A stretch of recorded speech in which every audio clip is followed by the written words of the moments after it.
Are we live? Yes. Okay.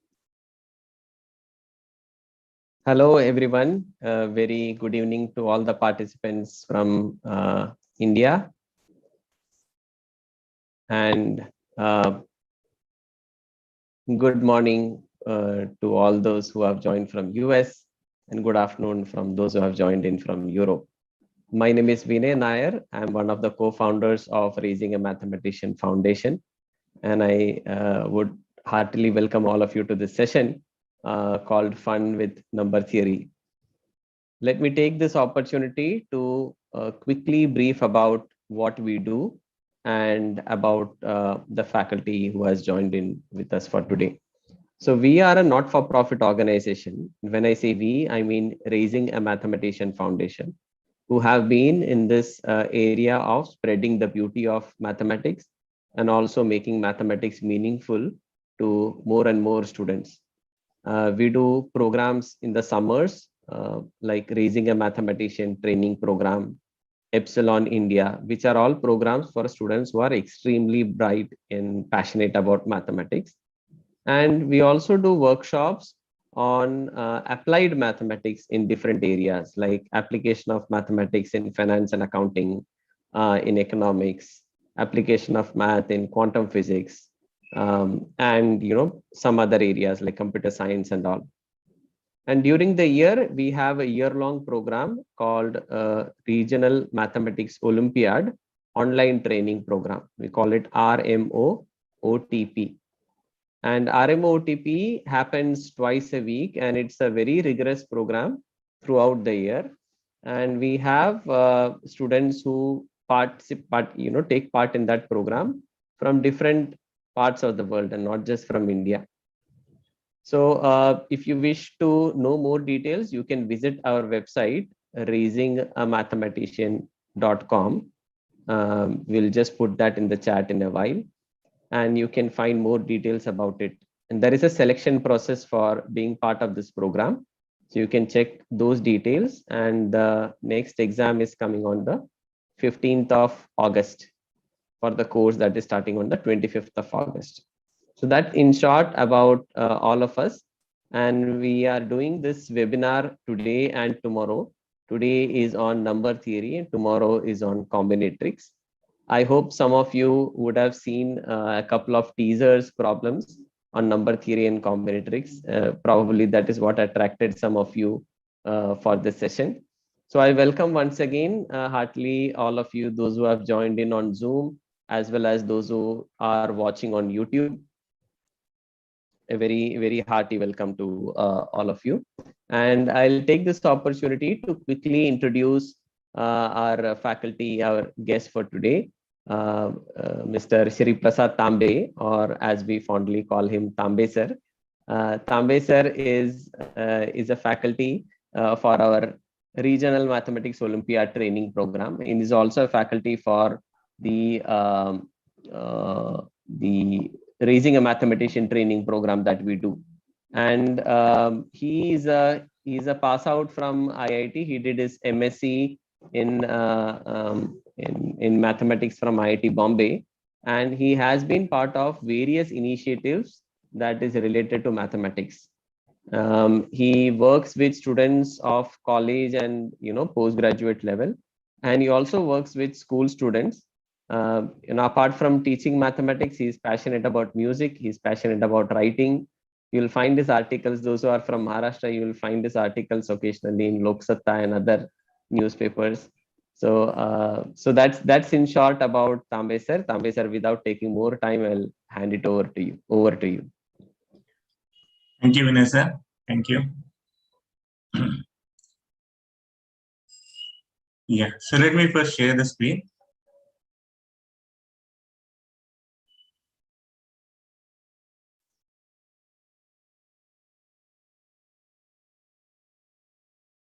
Okay, so good evening, all of you, and welcome to this session, Fun with Number Theory. So what is number theory? Essentially, in number theory, we learn about properties of integers, and there are many interesting properties. In fact, the results most of us can understand, but the proofs are very difficult, and that makes it more challenging. Like for example, if you have seen in last few days, there is one video which is, in fact, going on WhatsApp as well as YouTube, etc. That is about Polar's conjecture or 3x plus 1 problem. So such problems, they are essentially number theory problems where we talk about properties of integers. And it's a very interesting subject. Here is one quote from great mathematician Carl Friedrich Gauss. In fact, he also worked in number theory. Of course, he worked in various fields, but he mainly worked in number theory and introduced many concepts which we learn in Olympiads like congruence, etc. So mathematics is the queen of sciences, and arithmetic, that is number theory, is the queen of mathematics. So in Olympiad, mainly we have the four topics like algebra, geometry, number theory, and combinatorics.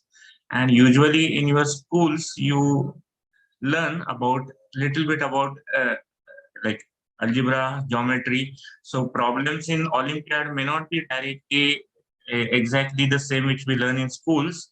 It'll be more challenging and so on, or little non-routine. But at least you have some idea of algebra and geometry. But number theory and combinatorics are usually not taught in schools. And that's why we have planned these two sessions. One is on number theory, and tomorrow there will be one on combinatorics.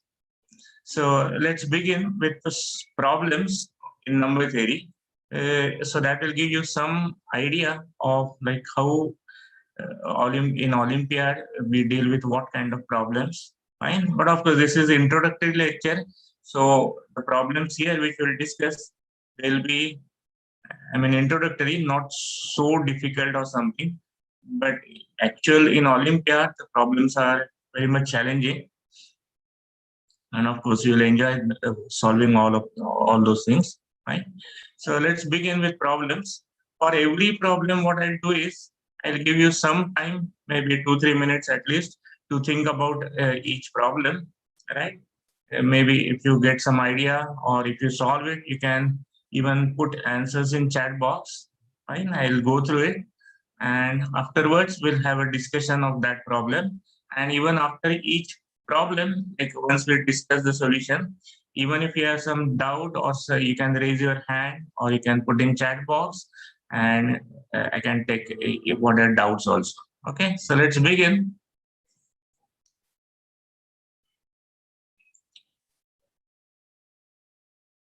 Yeah, so here is the first problem.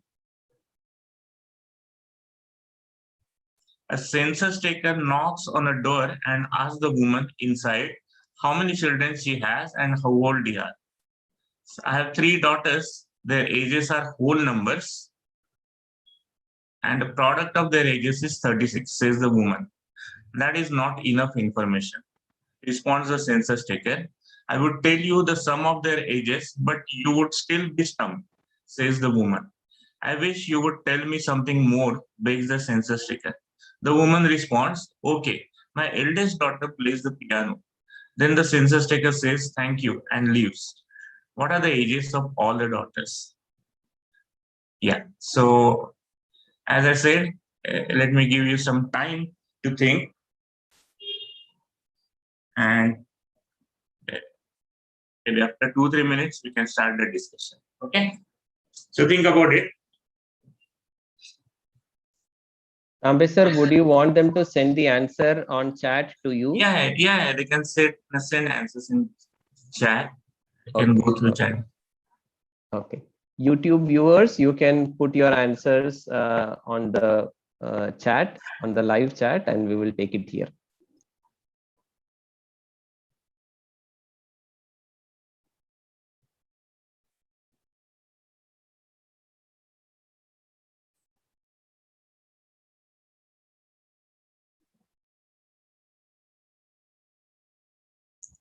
Yeah. So it's nice. Already students are putting answers in chat box.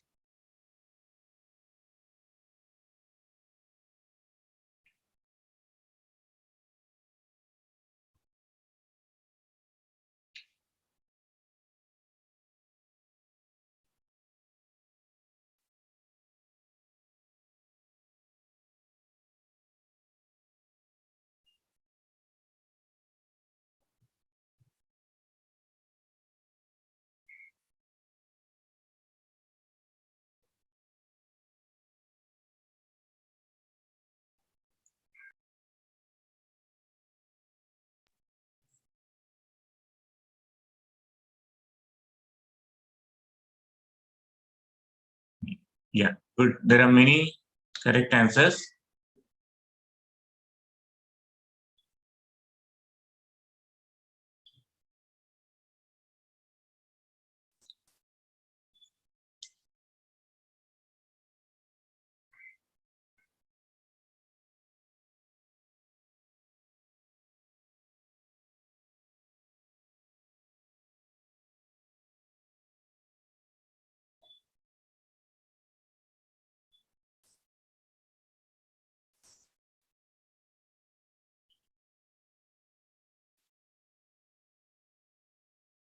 Yeah, fine. So I think I have given enough time. So some 2-3 minutes were given, and many of you have tried. So that's good. Keep the spirit for the whole lecture. So let's discuss the solution. So some of you already got correct answers. Fine. So let's discuss the solution.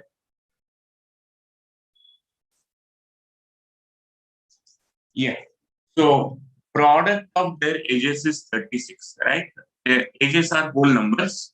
So they are positive integers. Fine. 1, 2, 3, and so on. Right? And the product is 36. So product of three numbers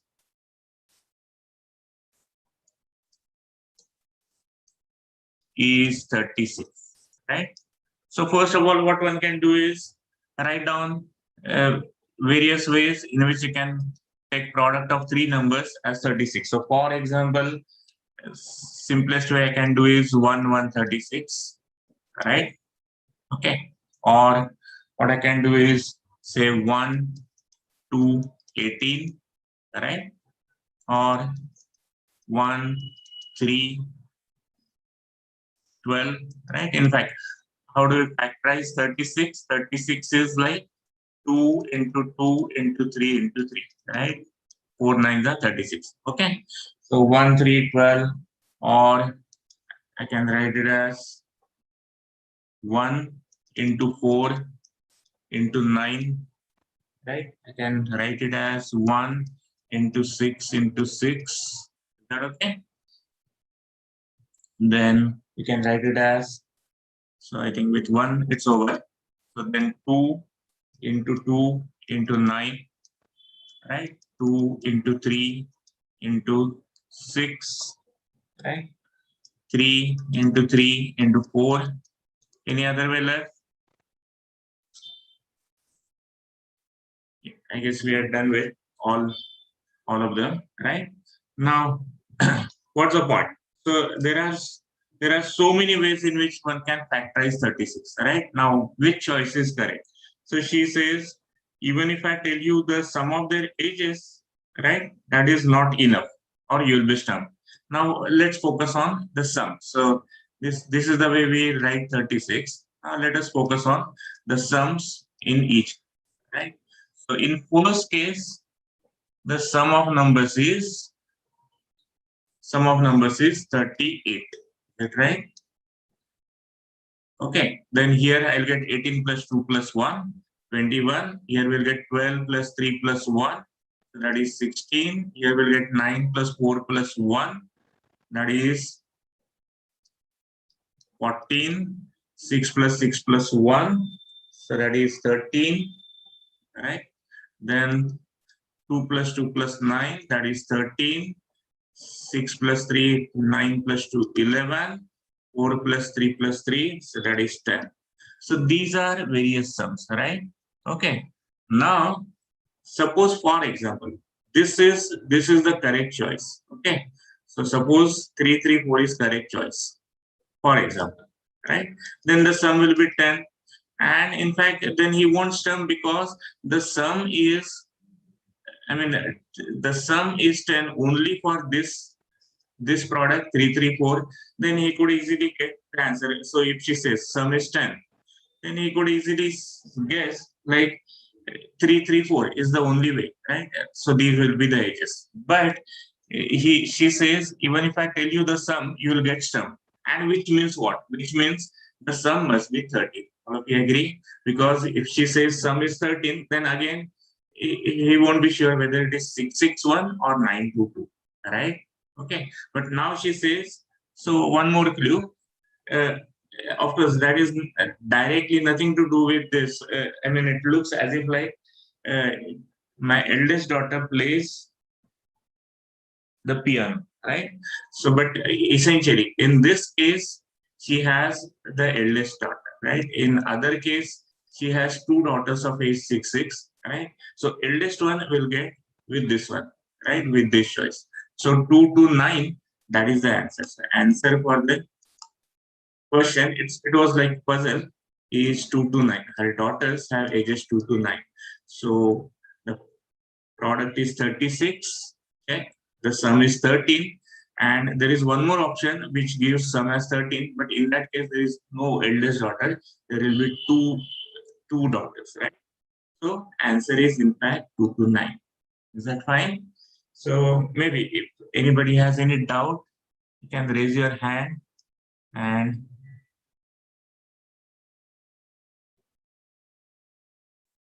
yeah, maybe I have to explain the last step, right? Okay.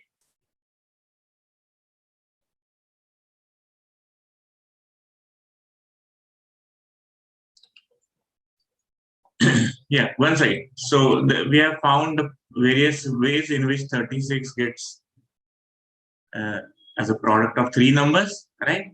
Then for each choice, we have written sums. We have 38, 21, 16, and so on up to 10, right?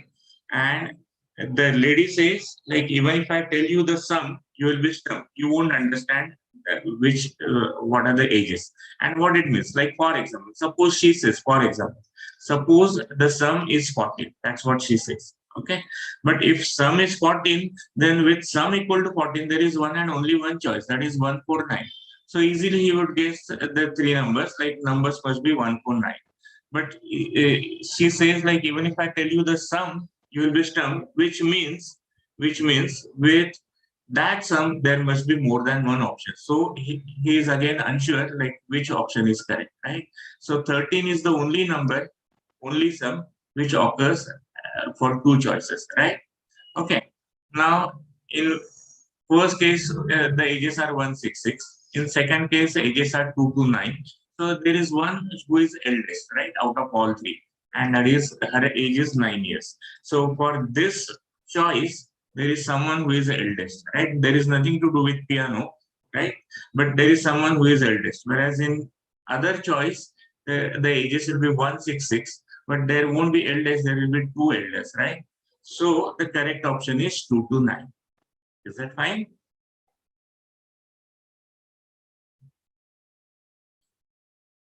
Yeah, I hope that's clear. Yes, Abhinav?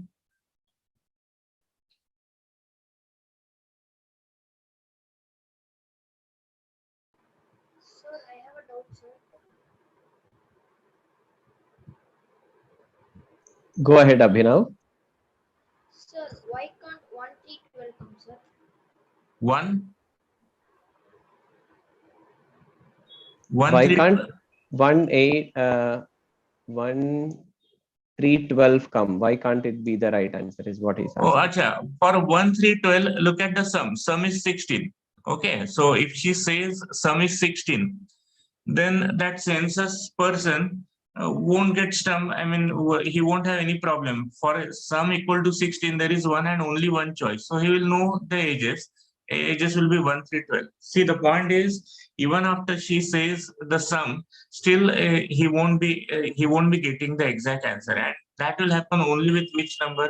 Only with number 13. Because with 13, there are two choices, right? With all other sums, there is unique choice. So he'll easily get the answer, like what are the ages of those three daughters, right? So it can't be 1, 3, 12 or any other choice. So with 13, there is a problem. He needs one more key. Is that right? Yeah, I think he got it, sir. Yeah. Yeah. Okay. So let's go ahead. We'll go to next problem. So this is from AMC, American Mathematical Competition, AMC 10.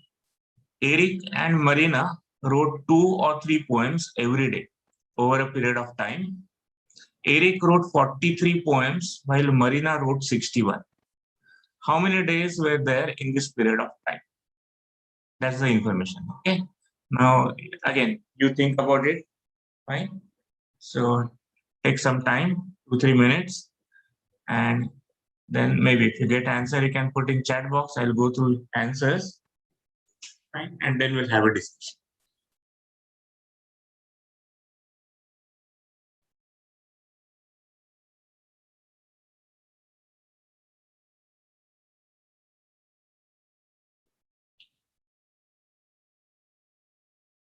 So on each day, they are writing either 2 or 3 poems. So no other number, or it's not that on some day they don't write anything. On each day, they write either 2 or 3 poems, right? And over some period of days, Eric wrote 43 and Marina wrote 61. So how many days will be there? Sir, there is a question on YouTube. Did each one write 2 or 3 or both of them put together? No, each one writes 2 or 3. Yeah. Each one writes 2 or 3. Okay.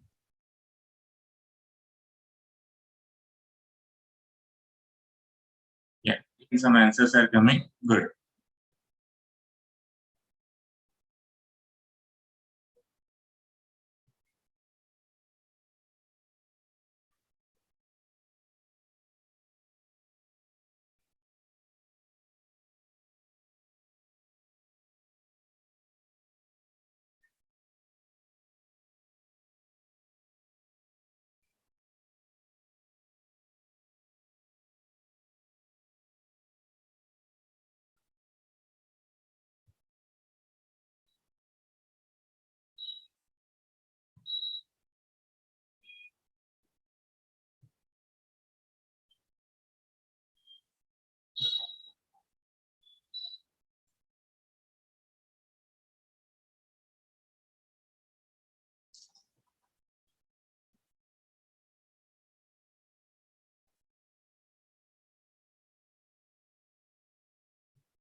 Yeah. So I guess some of you have already put answers.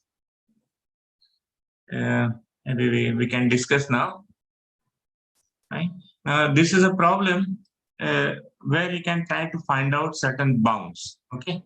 So let's see like how we can work. So some of you already got answers. Answers were correct. So let's see. Let's discuss. Yeah. So answer is in fact correct answer is 21.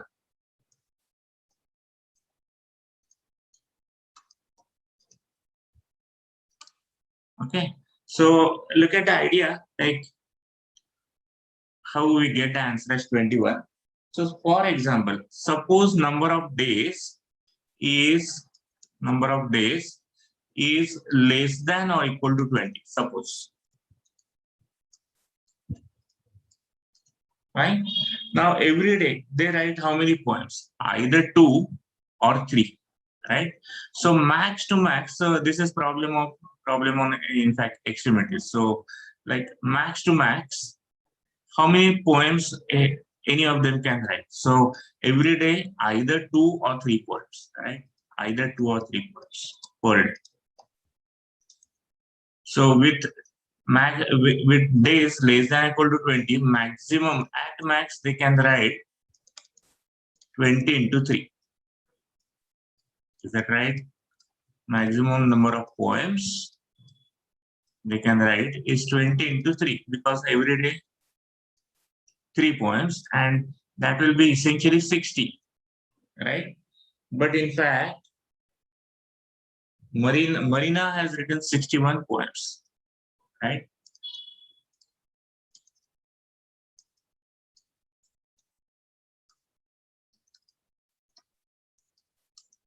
61 points. So shall I say, so which means the days cannot be less than or equal to 20. They can't be less than 20 because if days are less than 20, number of poems written will be less than or equal to 60. But Marina has written 61 poems, right? So number of days must be how much? At least 21, right? So days must be at least 21. I can't say immediately exactly 21, but I can say greater than or equal to 21. Is it right? Okay. Now, suppose, say days are, number of days are greater than or equal to 22, right? But again, each day, either they write 2 poems or 3 poems. So if the days are 22 or more, right?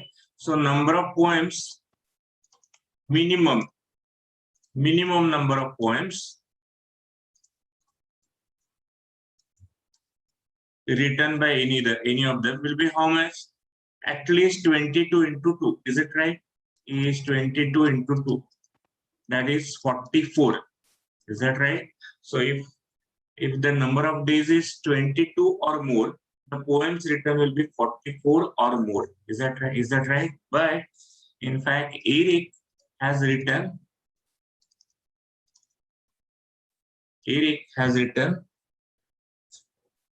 43 poems.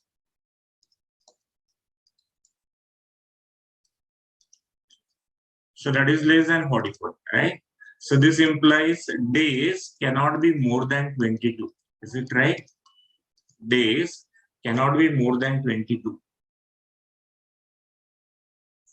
Okay. So days must be less than or equal to 21. Is that right? So one way I get bound, days must be greater than or equal to 21. One way I get bound, days must be less than or equal to 21. And hence, the days must be what? Exactly. So number of days is exactly 21. Number of days is exactly 21. Okay. Yes, Krish? Yeah, sir. Namaste, sir. Actually, since we already know answer is 21, we are starting through 20, sir. But if we do this question No. without knowing the answer, through what number we should start, sir? No. Answer I wrote in the beginning just because some of the students had already written correct answer. Okay, I can begin with this one. Like, what are the possible choices? So, I mean, guesswork. Like, can we have days equal to 10, 15, right? So, like that, if I work, I see that if days are less than or equal to 20, then poems written will be max to max 60, right? But Marina has written 61. So days cannot be less than 20. And similarly, days cannot be greater than 20. So there is no other choice. It has to be 21. Okay, answer I wrote in the beginning because, I mean, some students had already said the answer, correct answer. Okay. Okay, sir. Yeah, sir. Thank you, sir. Yeah. Yes, Vaishnavi. So I had somewhat similar doubt. I had to ask that how do we go through the procedure until and unless we know that the answer is around 21. So there are various number of choices we could consider the limit. So how do we exactly know that whether we consider 20? Yeah, so in fact, you focus on those numbers. Like one has written 43 days and one has written 61 poems, right? Sorry, one has written 43 poems, and one has written 61 poems. So focus on these two numbers, fine? And we know every day they write something, and that is exactly what? Either 2 or 3. So if suppose they keep writing 2 poems every day, right?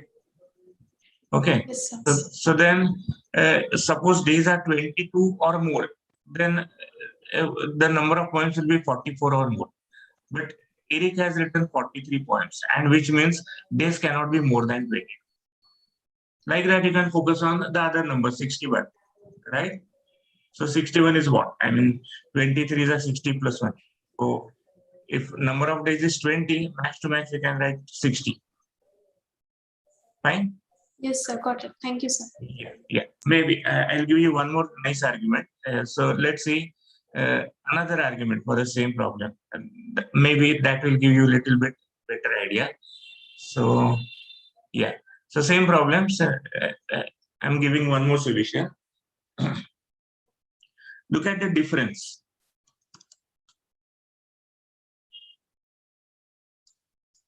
So a girl has written 61 poems and the boy has written 43. So 61 minus 43, how much is that? 18, right? And which means at least on 18 days, right? At least on 18 days,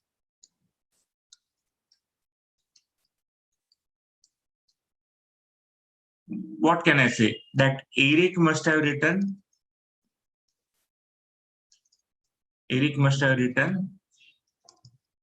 2 poems, right?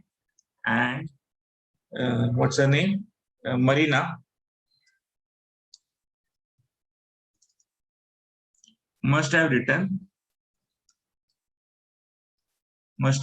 3 poems. Is it right? So that Marina writes one extra poem than Eric, right?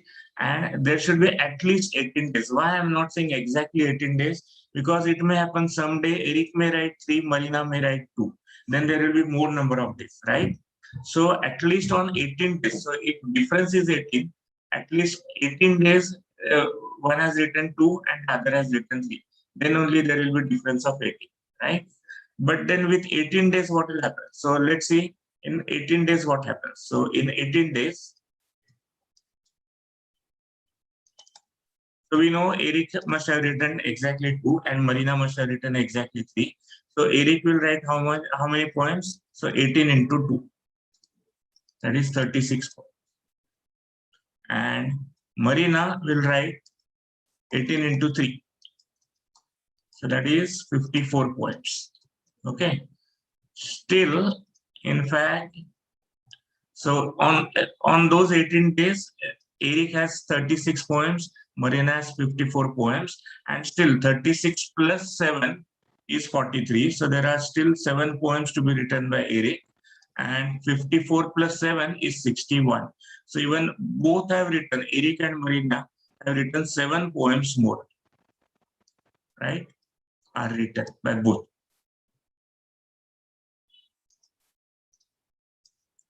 How can we express 7 in terms of 2 and 3? Either every day 2 poems or 3 poems. And you see there is unique way, right? 7, I can write only in one way. How do I get it? 2 plus 2 plus 3. That's the only way I can write 7. Is it right? Like for example, if I give you 8 you can write as 2, 2, 2, 2, 4 days, or 2, 3, 3, 3 days, right? But that won't happen with 7. 7 I can write only in one way, 2 plus 2 plus 3. Is it right? So that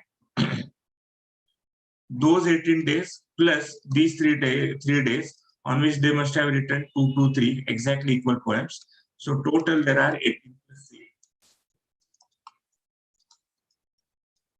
And that is again 21 days. This is more constructive. I mean, you get exactly in what fashion both have written the poems. So Eric has written, in fact, for 20 days, 2 poems, right? And on 1 day, 3 poems. And Marina has written on 20 days, on 19 days, 3 poems, and on 2 days, 2 poems. Okay. So that's another argument. Is that okay? Yes, Divya.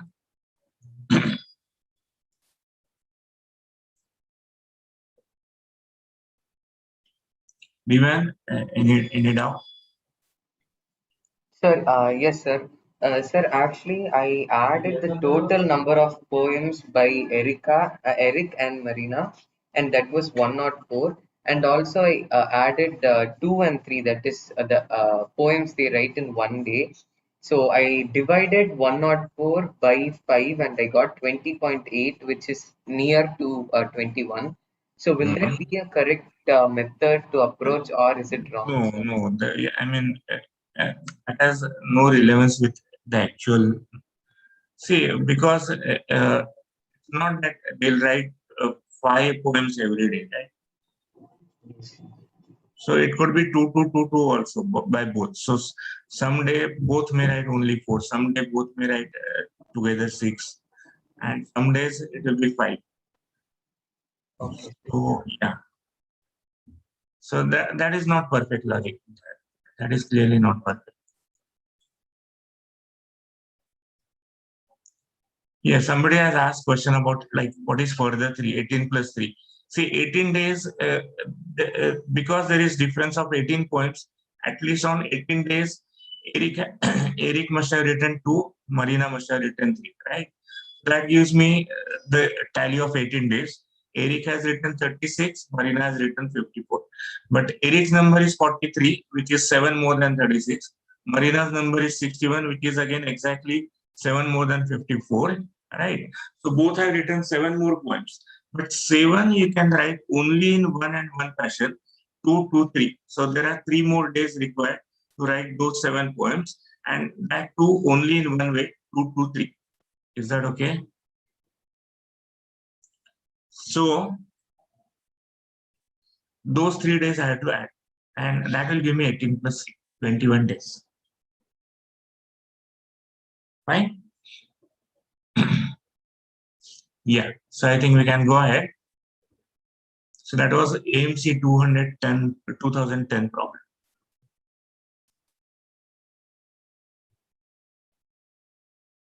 Yes, Joshua?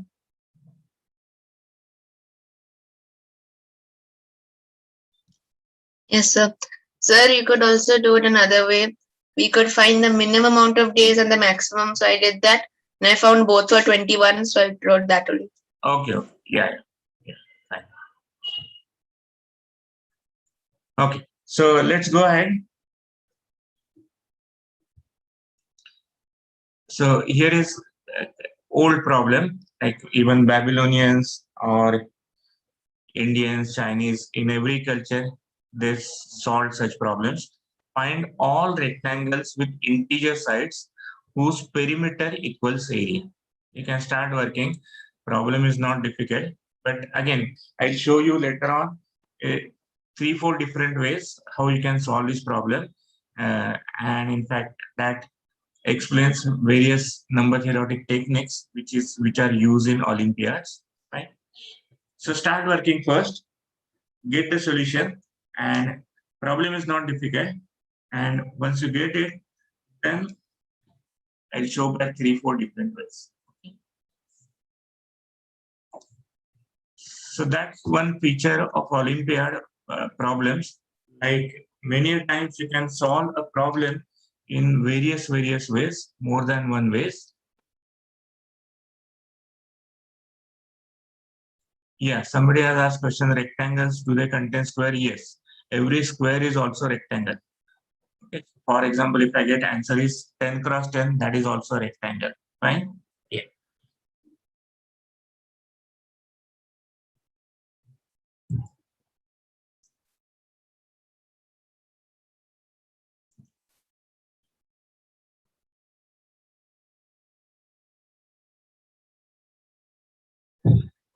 Yeah, so start working. Maybe you can draw figures, you can write down formula for area, perimeter, etc. Right? Equate them. Later on, you have to argue properly. Okay. So maybe even by trial and error, you may get some answers. What are 2 answers, 3 answers, 4 answers? But you have to argue, like there will be only those answers, right? So some of you have put answers, but check or see that you can argue these are the only answers, fine? There won't be any more answers. That you have to ensure, right? I mean, that is what we need in Olympiads.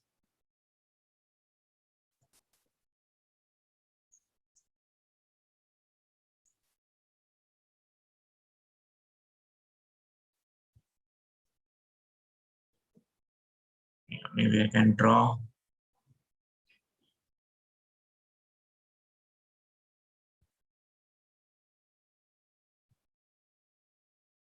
I think somebody's annotating.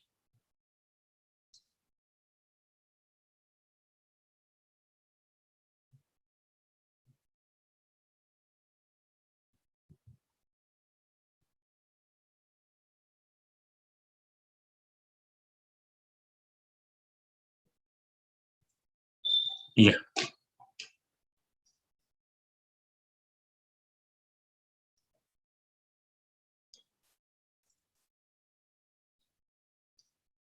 I'm just drawing rectangle, but till that you can work with whatever your methods.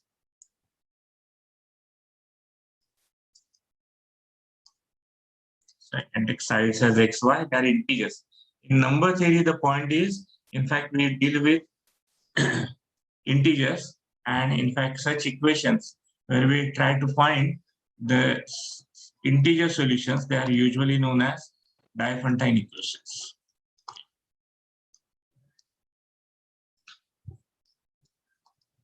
So Diophantus was a mathematician, Greek mathematician, just before Euclid, and in fact,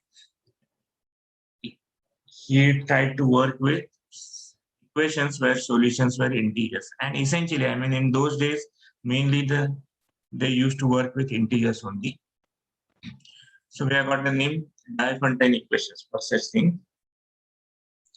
Yeah, so I guess I have given enough time, and many of you have put some answers.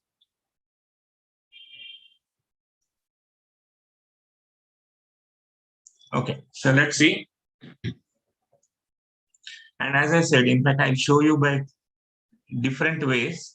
Okay, try to understand different arguments. So here is first one. So what is area? In fact, area will be x into y, right? And perimeter is 2x plus 2y, right?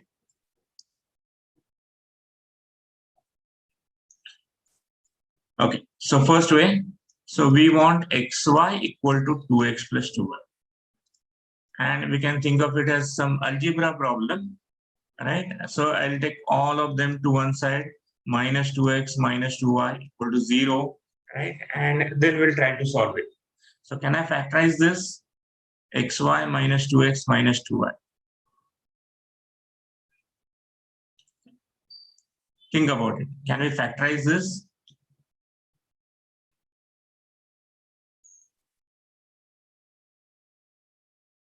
Yeah.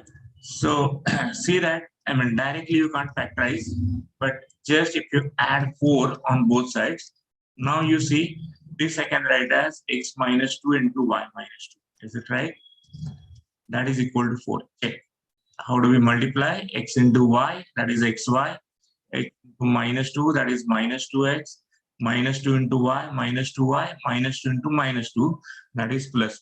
Right? So add suitable term, and then you can factorize. So that's one common technique in algebra or number theory. Add suitable terms, okay, so that you can factorize. And now product of these two numbers, they are integers, is 4, right? Even they are positive integers because x and y are sides. I can assume x and y positive integers. Okay. Because they are sides of a rectangle. Okay. So now what are the choices? Like x minus 2 is 4, y minus 2 is 1, or both are 2 and 2, or this is 1, this is 4, right? So in first case, what I'll get? In first case, I'll get x is equal to 6 and y is equal to 3, right? That's one solution. Or in second case, if both are 2, 2, so I get x is 4, y is 4, right? Or essentially, the third case will again give you the same thing. Roles of x and y are interchanged, right? So in third case, so we won't call it as some different solution. In third case, we get x is 3 and y is 6. Anyway, one of the sides is 6, one of the sides is 3. And you can verify the answer. Like for example, if we have 6 and 3, right? Sides are 6 and 3. Then area is 6 3s are 18. And perimeter is 6 plus 3, 9 2s are 18. And if it is 4 4, so it's a square, then again area is 4 4s are 16, and 4 plus 4 plus 4 plus 4, Again, perimeter is 60, right? But see that, in fact, we have proved in some sense that these are going to be the only answers, right? Yes, somebody has asked question, how do we write x minus 2 is 4 and this? See, these are integers. So product of two integers is equal to 4. How can I write 4 as product of two integers? Positive integers because they are sides. So we won't consider something like -1, -4 and so on. So how do we get product of two numbers, two integers as 4? It can be 4 into 1 or 2 into 2 or 1 into 4. Is that right?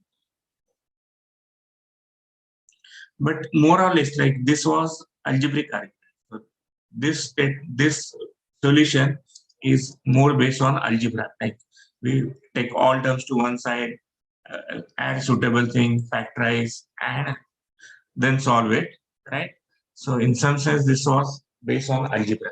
Let's see a number theoretic argument. So we have two solutions, right? Another argument is this. So this is little number theoretic.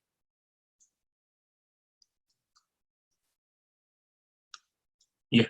So what I is following, xy is equal to 2x plus 2, right? Okay. And we have concept in number theory, we deal with divisibility. That you have learned in schools, right? Number divides the other number. So for example, 3 divides 12, right?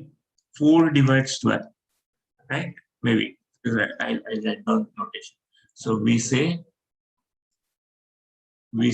a integer a divides integer b. Okay, so this is notation for a divides b. Fine. 3 divides 12 or 4 divides 12. But 5 does not divide 12. And I'll show it this way. 5 does not divide 12. Okay, 6 divides 12. 7 does not divide 12, right? Why? In fact, 12 I can write as 3 into some integer, right? 12 I can write as 4 into some integer, right? But 12 I can't write as 5 into some integer. 5 into no integer will be 12, right? So we say 5 does not divide 12. Is that okay? So now I can say following. X into y. So I can say x divides xy. Obviously, x divides any multiple of x. So x divides 2x. And that implies x must divide 2y. Right? And similarly, I can argue with y. Y divides xy. Y divides 2y. Y will divide 2x. Is that okay?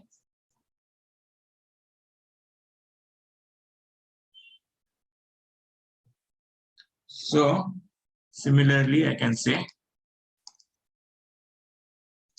y divides xy.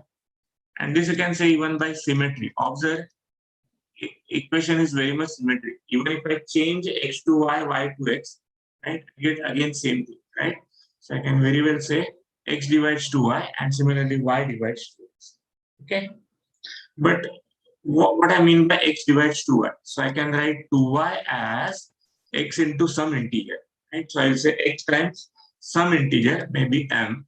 And similarly, I can write 2x as y into some integer. So I can write 2x as y into something. Maybe I'll write y into n, where mn are some integers. Okay. So I can multiply here both sides by 2. So I'll get 4x equal to 2yn. I'm multiplying both sides by 2. Okay. But 2y is nothing but xm. What I get is 4x is equal to. This I can replace by xm. So right? X is non-zero, it's positive, so I can cancel out x. So what I get is 4 equal to mn. And again, essentially, I get similar thing, like product of two integers is 4. And what are the choices? So we saw that, right? So like m is 1, n is 4, or m is 2, n is 2, right? Or m is 4, n is 1. And you see, again, they will give you essentially same thing. So once I put those values for m and n, right? So I'll get essentially same solutions. Either we have x equal to 3, y equal to 6, or vice versa, or x is 4, y is 4. So this is typical number theoretic argument, okay, where we talk of divisibility, something divides something, and so on, so on, okay.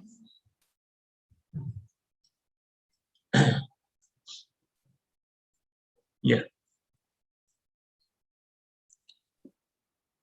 Yes. Sir, these are the only two ways to solve this, right? No, there are 6 ways.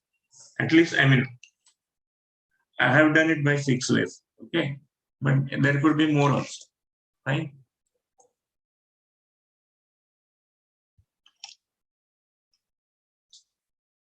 Yeah, so maybe I'll show by one more way.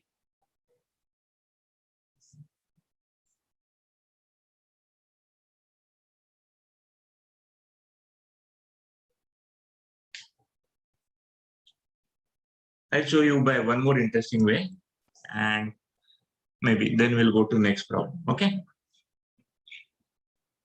At least, I mean, I want to give you some idea of number theory, so that's why I'm taking different ways. So here is one more number theoretic argument.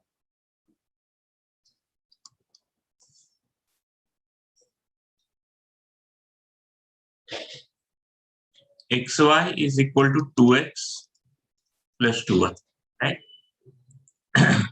So I can take xy minus 2x is equal to 2y, and which means again I can take x common, x is equal to y minus 2 times 2y, and that gives me x is equal to 2y upon y minus 2, right?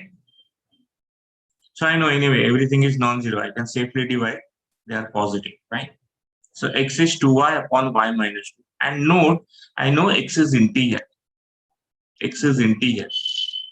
So that's the main point in number theory. So we know that x is integer, and which means what can I say when I'll get integer? Suppose I have 12 by 3, I'll get integer, right? But if I have 12 by 5, I won't get integer. I'll get something in fraction, right?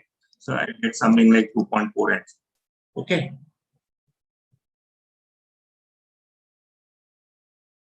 So surely when I say x is integer, it means y minus 2 divides 2y. Is that right? So this means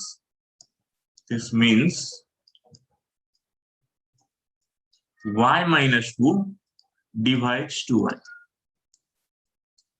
Okay. But also, obviously, what I can say is y minus 2 divides double of y minus 2, right? I mean, any multiple. Like, for example, if you say number 4, so 4 will obviously divide 4 1 the 4, 4 to the 8, 4 3 the 12, 4 4 the 16. So 4 will divide any multiple of 4, right? So y minus 2 will divide any multiple of y minus 2. But if I simplify this, this is 2y minus 4. And again, something very standard from number theory. If number A divides number B, number A divides number C, then that implies number A will divide any combination like B plus C, B minus C, etc., etc. Right? So in this case, we'll use the difference. So this implies y minus 2 divides the difference. And how much is the difference? 2y minus 2y minus 4. Shall I say difference is 4? The difference. Is that right? So y minus 2 divides 4. But who are the positive divisors of 4? So this implies y minus 2 can be 1, or it can be 2, or it can be 4. These are the divisors of 4, right? And that gives me y is equal to 3, or y is equal to 4, or y is equal to 6. And once I get y, I can put value there, and I'll get corresponding values of x. So if I put y equal to 3 here, I'll get 6 upon 1, right? So that is 6. In second case, y equal to 4. So 2 4s are 8 upon 4 minus 2, 8 by 2, that is 4 again. And in this case, what I'll get is, so that's one more way. And this is again essentially number theory. Okay. Yeah. So I hope you like various ways of solving the problem, right? So shall I go ahead? Any doubt?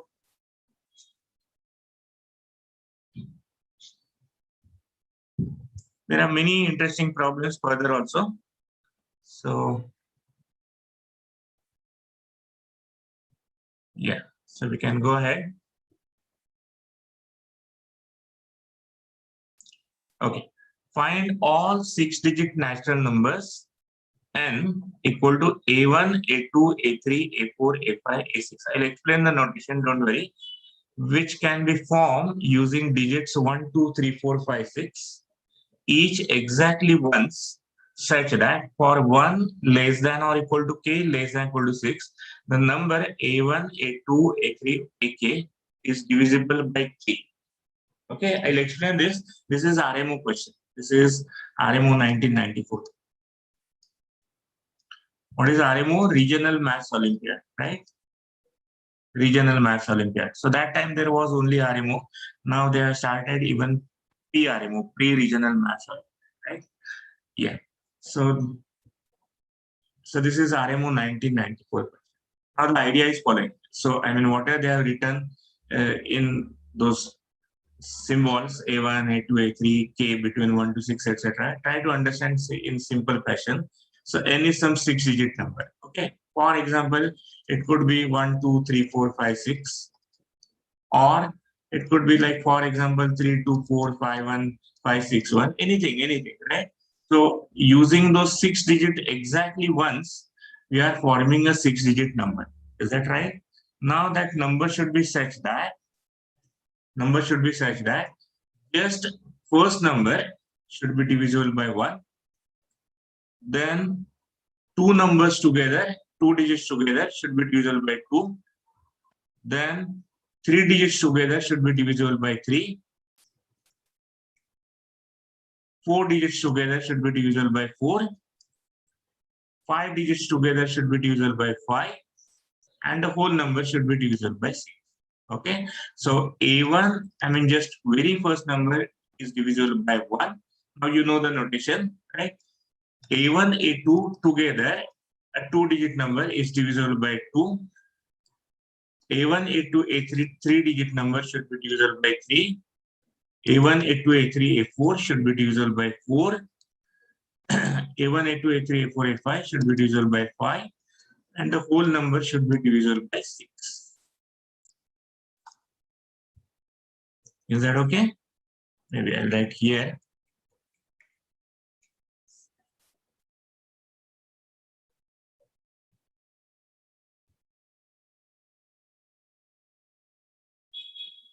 Yeah.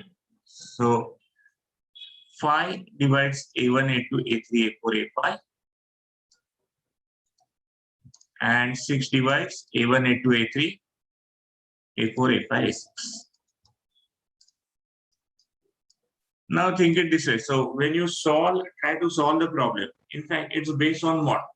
So we are talking of divisions by 1, 2, 3, 4, 5, 6. And essentially, what will help?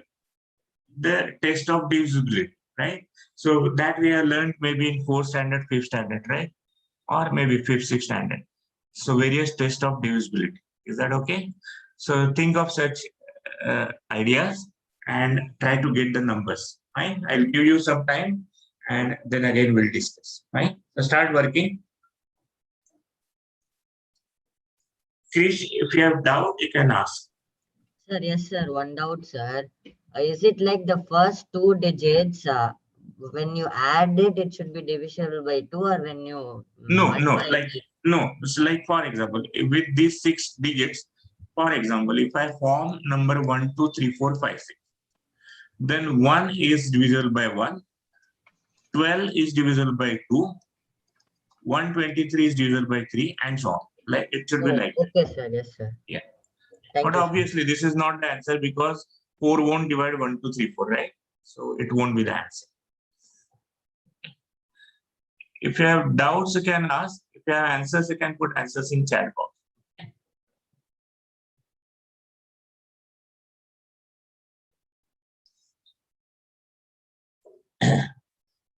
Yeah, so I'll wait for 2 minutes. Try to work. Sir, Yes. Sir, can one number repeat in the 6 digits, sir? Look at the wording. Each exactly once, right?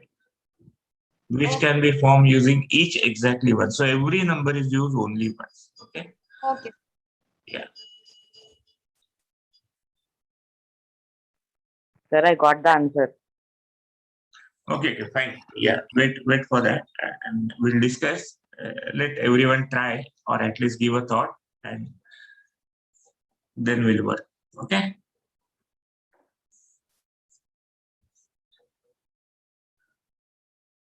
Fine. Those who are working, once again, let me give the hint.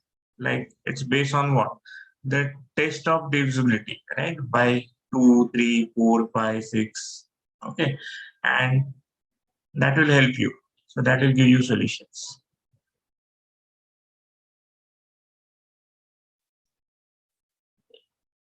Tanish, you have used 0, you have used 6 twice. So we want to use 1, 2, 3, 4, 5, 6. Exactly 1. Okay.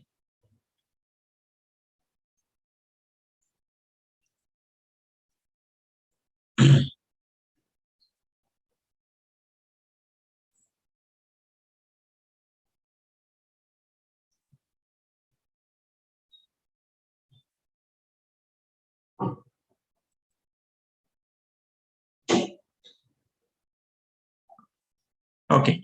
So maybe we can have a discussion. I hope the problem is clear to everyone, right? If anybody has doubt with the question, you can ask the doubt. But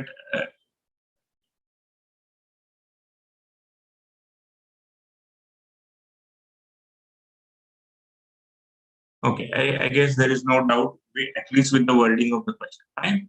So we can go ahead with the solution, and let's see how we can use the divisibility test.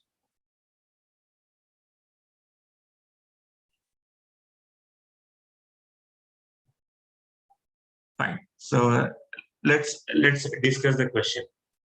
Now, very first thing what we can use is, so we have to use all 6 digits, 1, 2, 3, 4, 5, 6, each exactly once. That is one thing. Okay, each exactly once.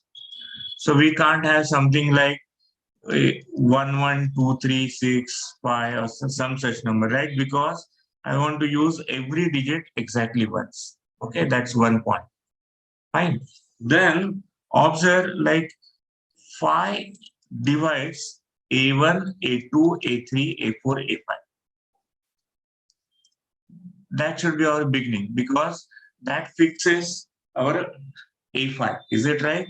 So if when I say number is divisible by 5, it should end up with what? So it should end with either 0 or 5. But in this case, 0 is not given. So it must end with 5. So which clearly means our A5 must be 5. Right? So that is fixed. Okay.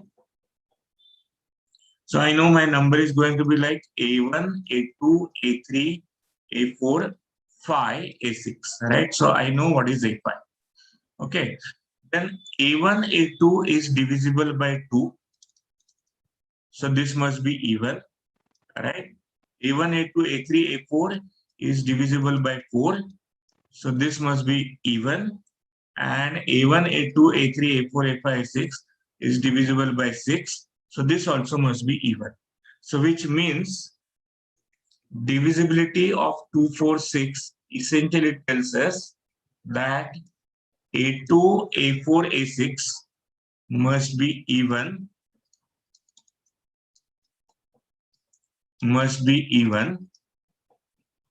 and so A1, A3 must be what? So even numbers are 2, 4, 6, right?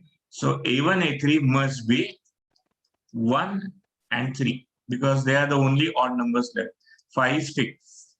Okay, so we can try the two cases. So like suppose A1 is 1, A2, A3 is 3, A4, 5, and A6. That is one case. Or we can have first digit as 3. So A1 is 3, A2, 1, A4, 5, and A6. All of you agree? Okay. So fifth place is fixed, 5. Odd places are 1 and 3. Even places are 2, 4, 6. So it could be 1, 3 or 3, 1. Now, suppose it's 1, A2, 3, A4, A5, A6. So then see that this number should be divisible by 3. And what is the condition for divisible by 3? The sum of digits should be divisible by 3. So the sum will be how much? A2 plus 4. Is it right? 1 plus A2 plus 3. That is the sum of digits. The sum of digits is in fact A2 plus 4. Okay. So if it is divisible by 3, this sum should be divisible by 3. A2, if I put 2, then it will be 6, which is divisible by 3. Right? If I put A2 equal to 4, then I get 4 plus 4, 8. That is not divisible by 3. If I put A2 equal to 6, I get 6 plus 4, 10. That is not divisible by 3, which means if I want the first three numbers, first three digits, if that number should be divisible by 3, A2 must be 2. Is it right? So that fixes my A2. So to have number divisible by 3, A2 must be 2. So this is 2, 3. So that the 3-digit number is divisible by 3. A4, 5, A6. And now we are left with filling up 4 and 6. But if I put 4 here, 30, if last two numbers are 3, 4, then number cannot be divisible by 4. What is the condition or test for divisibility by 4? The last two digits should be divisible by 4. And which means essentially this number must be 6, right? So divisibility by 3 implies this number is 2. Divisibility by 4 implies this number must be 6. And then we are left with no choice for A6. A6 has to be 4, right? So that gives one answer. Okay. And similarly, it can work here on the second side. So again, divisibility by 3 implies this number must be 2. I get 3, 2, 1, A4, 5, 6. Again, divisibility of 4 implies this has to be 6, because if I put 4 here, that won't be divisible by 4. So it has to be 6. And then no choice for A6 has to be 4. So I get two answers, right? One answer is 1, 2, 3, 6, 5, 4. Other answer is 3, 2, 1, 6, 5, 4. Is that okay? So that gives, in fact, solution with argument, justification. We have only two answers. Okay. Now those who have got some 6 answers or 8 answers or more than these two, check where your argument went wrong or where your justification was wrong. Okay. Yeah. So these are the answers. Now, if you have any doubt, you can ask.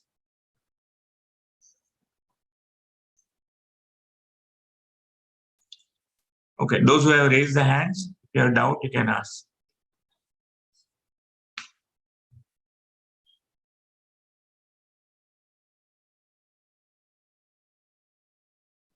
Yes, sir. Good evening, sir. I am getting another solution which also follows all the rules given in the question. Tell me your solution. Sir, 3, 2, 1, 6, 5, 4. That already we have written. This is the solution. 3, 2, 1. Yes, sir. Like I'm getting 5 solutions. 1, 6, 2. Yes, sir. 1, 6, 2, sir. Okay. 4, 5, 3. But this is odd number, so it won't be divisible by 6. Whole number won't be divisible by 6. Okay, okay, sir. I didn't. Yeah. Right? Oh, so sorry, sir.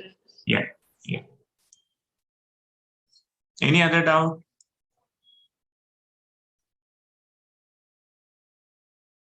Okay. So then, yes, Krish.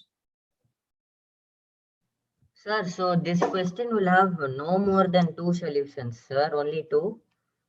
Yes, these are the only two solutions because we are just justified it, right? We are given arguments like this digit must be this only, this digit must be this only, and so on. So no Okay, other okay. way, no other choice. Okay. Okay, sir. Thank you, sir. Ambassador, there is a question on YouTube Huh. by Nidima, who's asking, can we have a combinatorial proof for this that there are only two solutions? Combinatorial.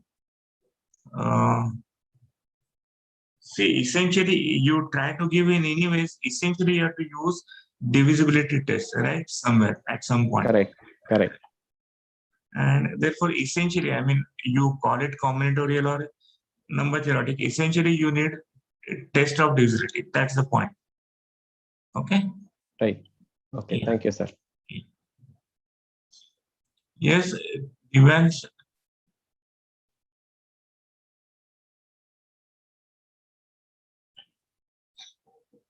Yes, Divan.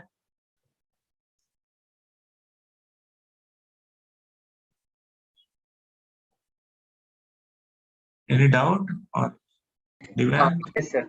Sorry, sir. Yeah. Sir, actually, I'm able to understand how we got this answer, but in the question, I'm not able to understand, sir. The question, I'm not able to understand. Okay. Yeah. When I see Question. on my own. Yeah.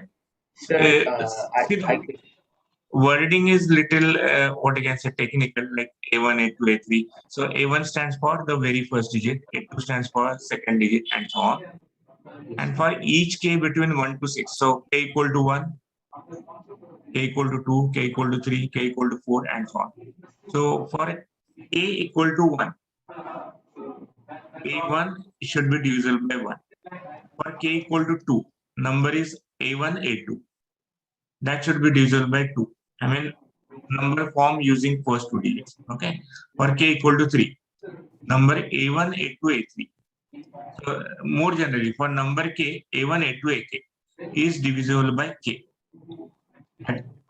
That was the wording. Okay. okay, sir. Yeah. Fine. We can go ahead. Again, it's like a puzzle. Is it possible to assign divisors of 2022? That's next year. Maybe if some of you appear for a PRMO, RMO next year, right? Then in many times in Olympiad, there are questions related to that particular year. Okay, so I have given the number 2020.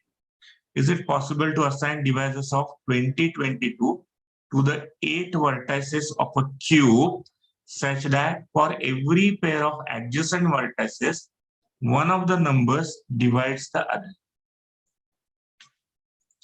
So we'll have 8 vertices, right? So maybe I can draw once again.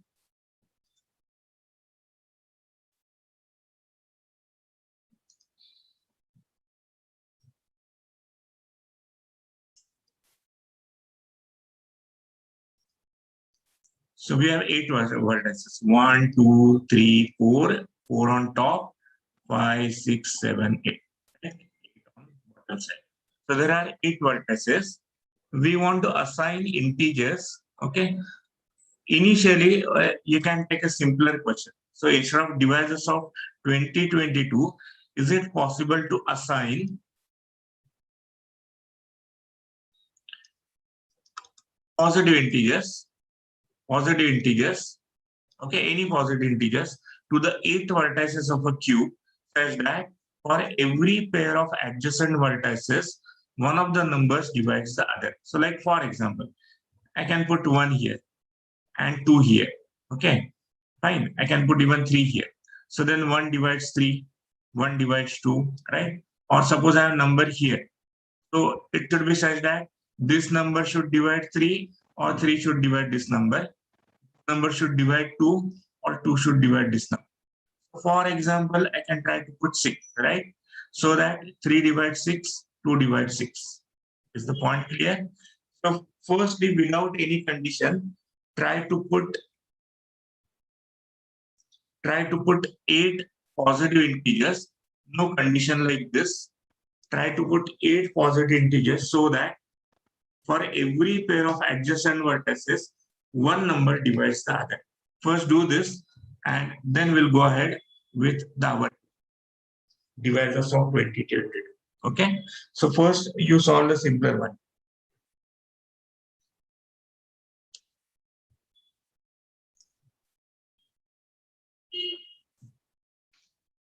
Omkar, you have raised your hand. If it's a question, you can keep your hand raised and we can unmute you. But if it is to share the answer, please share it on chat. Yeah, Omkar, a doubt with question or? Sir, over here, should all the numbers be distinct? Yeah, because otherwise you can take all numbers. Okay, so numbers should be distinct. Yeah. So what I'm saying is, firstly, without any condition, just try to put positive integers to 8 vertices. That can be done in many ways. Okay. So you'll get a feel like what is the question, and then we'll go to divisors of 2020. Okay. Yeah. So for example, suppose I go on putting like 1, 2, right, 4, 8. Go on putting powers like 16. So 4 divides 16, right? 32. So 8 divides 32, right? 16 divides 32. I can put here maybe 64, right? So 32 divides this. I can put here 128. So 2 divides this, 16 divides this. So I can stick to one number and take powers. Is that okay? So there are various ways in which you can do that. So surely you can do that. Now the point is, can we do it for divisors of 2020? Now, first of all, you should know the factorization of 2020. Okay. So 2022 is 2. Then, in fact, 3 also will divide it. And you can check that turns out to be 2 into 3 into 337. Is that okay? 337. Fine. So these are prime numbers. So this is called as prime factorization. And that I'm sure all of you have done in 5th, 6th. Okay. Now can I put them in for these 8 vertices? Okay. So think about it.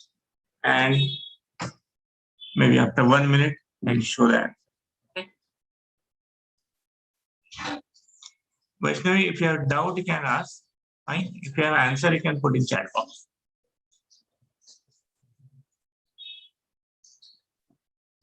Achha, your question like how to share it. Okay. What you can do is you can share this way. I'll just put numbers here, and you can in same order you can put those numbers. Okay, so Okay, sir. Okay. 1, 2, 3, 4.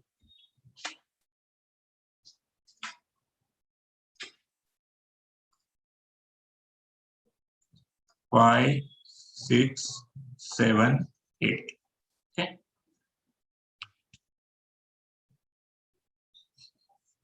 So you can put first these 4 numbers and then these 4 numbers. Okay. You can do that.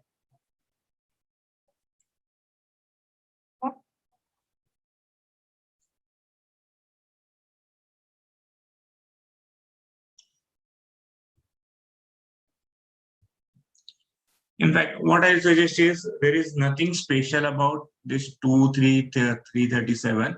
More generally, I can tell you more generally, you take some 3 primes PQR.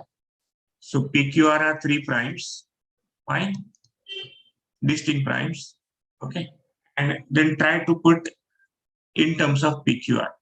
That will be better. I mean, this will be more general. Okay. Krish, you have doubt?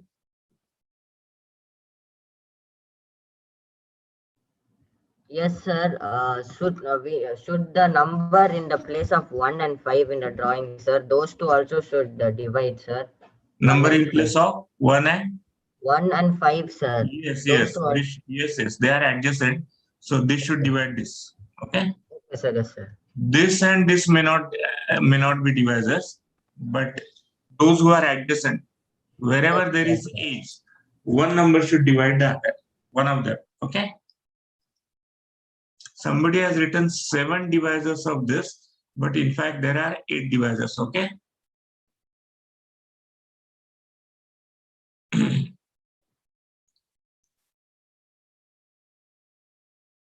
Yeah, Jason, you have doubt? Sir, can we repeat the divisions? No, but I mean, we want distinct now. Okay, sir. Thank you, sir. Otherwise, with repetition, our answer is obvious. I'll take all of them to be 1, 1, 1 only or same, right? Then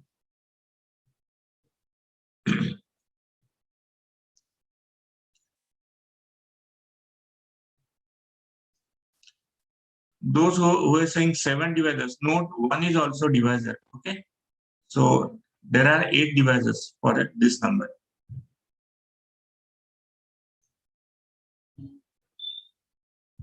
In fact, 2022 has exactly 8 divisors.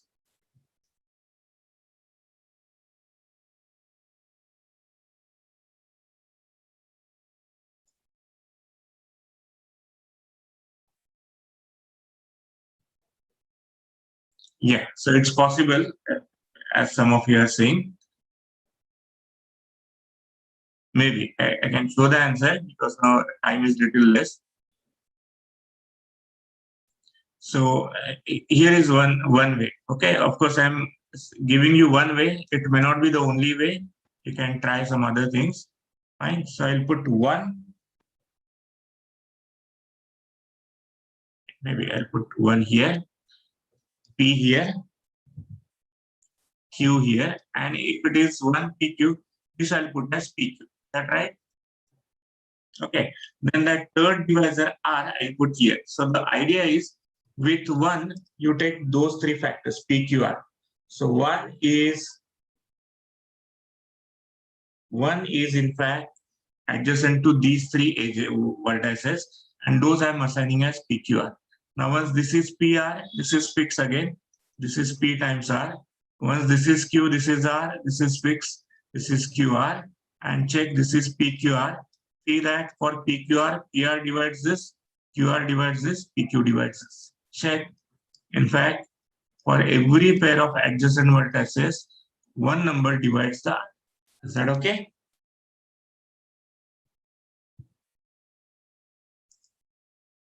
Yeah. Now what I can do is, in fact, so time is less. It's almost now 8:30. What I'll do is, I'll show some more questions. Maybe at home you can try them. That will be fun and challenging. You can take screenshots, fine. And for last 5 minutes, maybe if you have some questions, we can take questions. So I'll show the further questions. Maybe quickly you can take a screenshot, and then we'll stop for this session. Okay. Yeah.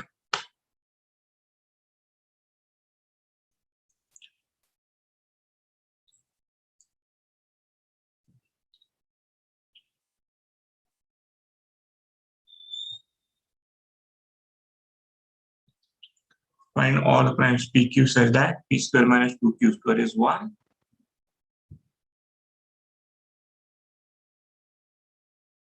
This is one of Olympiad questions. Let n be the largest integer such that n and 7n have exactly 2002 digits. In fact, this is RMO question, RMO 2002. And as I said many times, there is question which is related to that year. This was RMO 2002. Okay. And the number of divisors of 10 raised to 999 which do not divide 10 raised to 998. Question based on the divisors and number of divisors. This was again from RMO 1999.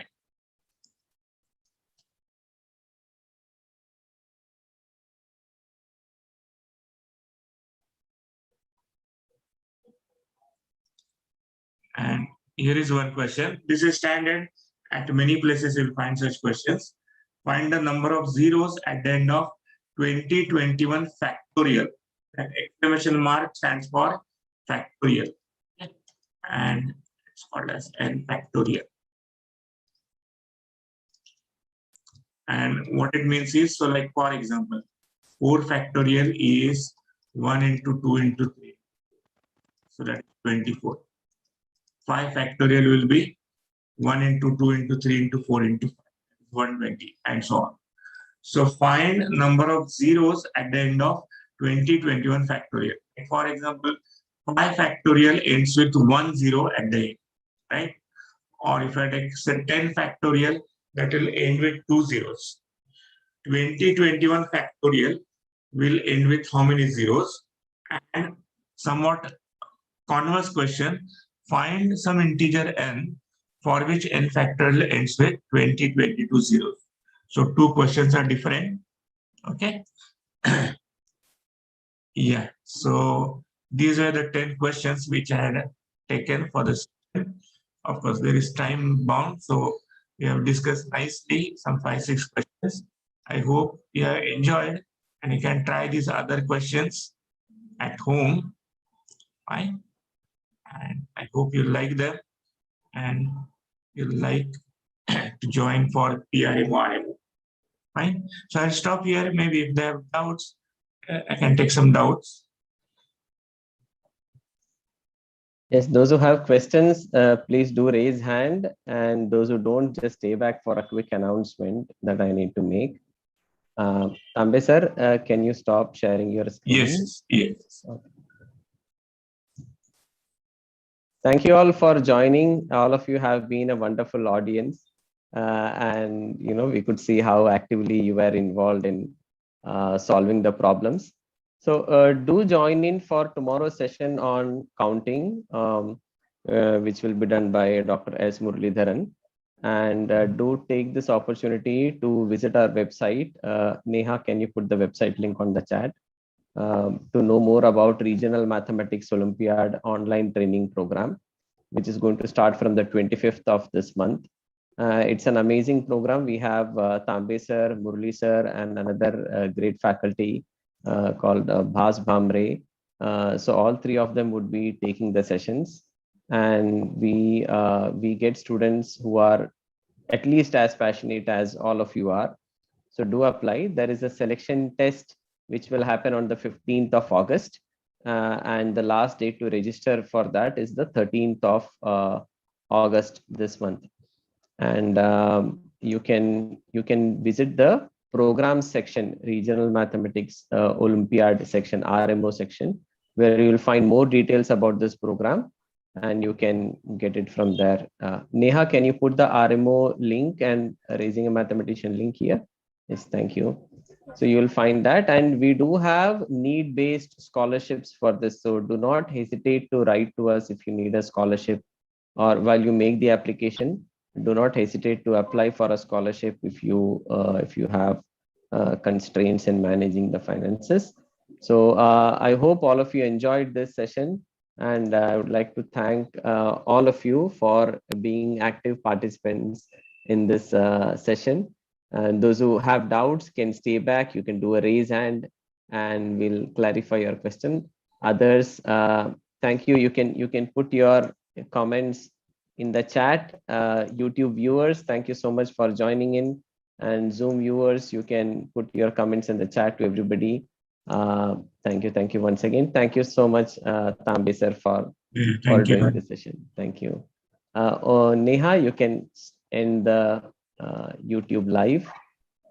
Yes. And just let us know once you have done. Yes. While Omkar. Sir, can we email you the answers to those problems that you gave and we didn't solve them? Yes, you can send it. You can send it to raisingamathematician@gmail.com.